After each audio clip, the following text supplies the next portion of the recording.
Alright, so this is a fuel rail off of a 302 Mustang.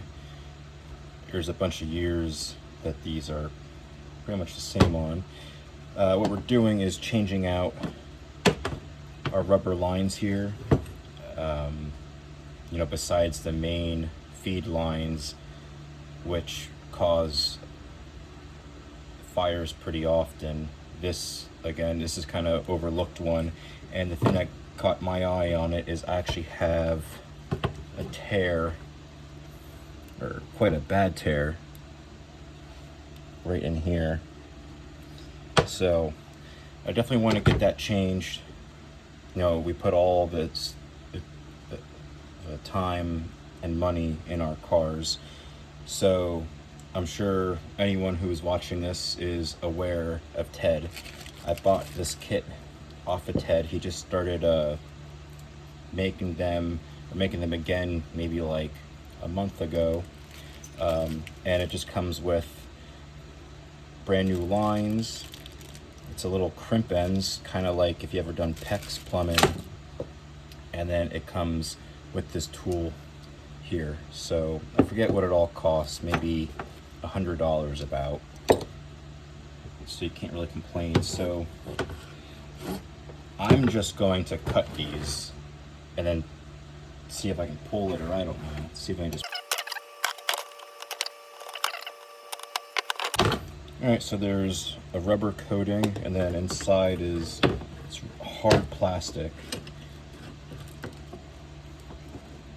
The plastic's actually not bad. I mean, for being a 95, I'm sure this was built probably in 94.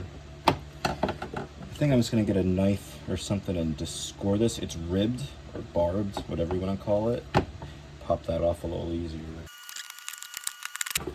Alright, that's one. So the same thing over here.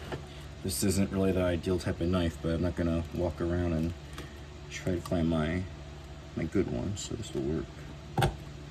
Give a couple of scores. That pops off. Oh, there goes the blade.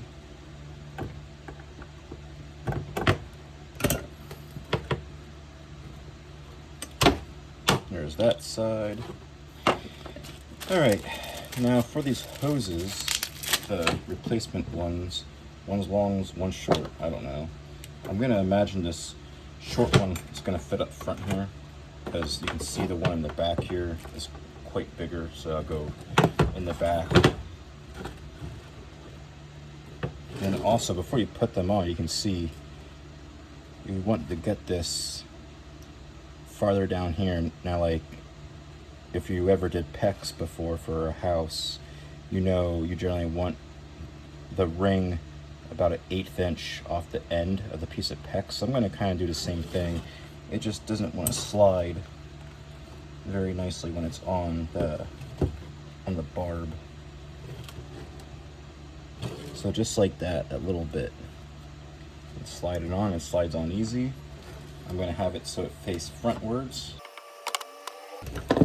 And now you just take this, put it on that, and then squeeze it tight.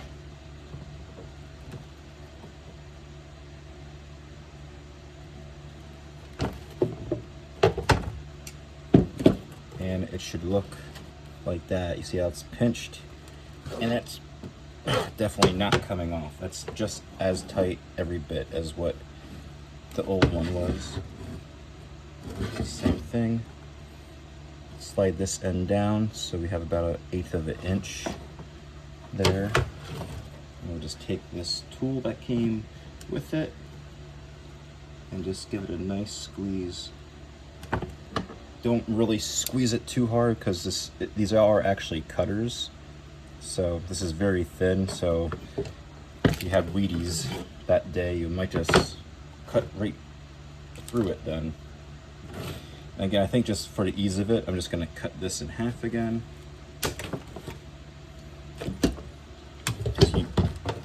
So, then again, take my, what was a knife blade, and cut this again.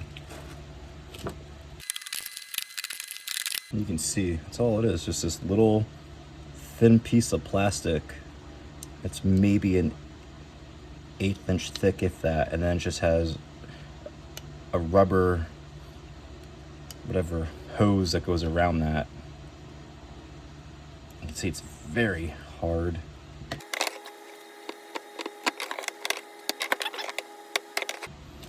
Again, we're just going to take this, and when I put this on, I'm just going to have these tabs just face to rear. Again, just there's less there, it could possibly interfere. Probably wouldn't interfere either way, but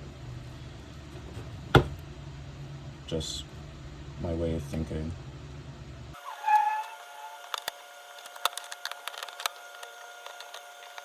And that's it. Nice new hose, and you can see it is a fuel hose, so it can bend and flex, and it'll be able to fit just the same way it was when it came off. Again, I got this from Ted. The name of his business is Tuning Innovations. He's a great guy, lots of knowledge. But yeah, it's worth the upgrade. Don't let your car catch on fire.